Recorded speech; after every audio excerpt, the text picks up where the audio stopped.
Magandang araw po sa lahat ng ating mga kababayan, sa ating mahal na kinatawan ng lalawigan, sa ating gobernador, sa lahat ng bukal, sa lahat ng alkalde ng ating lalawigan, at higit sa lahat sa ating mamamayan. Salamat sa MNN, sa inyong pag-cover sa amin. Unang-una, nais ko magpasalamat sa Poong May Kapal sa biyayang kanyang ibinigay sa atin upang maglingkod muli sa ating lalawigan. Ito po ay aking tinatanaw na utang na loob sa lahat ng ating mga kababayan na nagtitiwala sa pamalakad ng ating kaayusan ng ating lalawigan.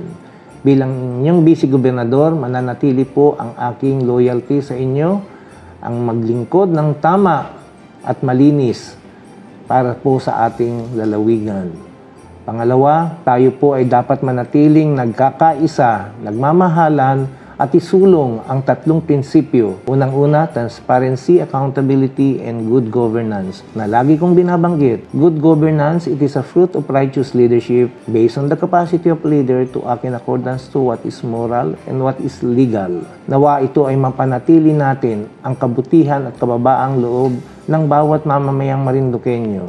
Mahalin po natin ang inang kalikasan upang tayo ay manatiling safe sa ating lalawigan. Importante din po ang kapayapaan at pagkakaisa.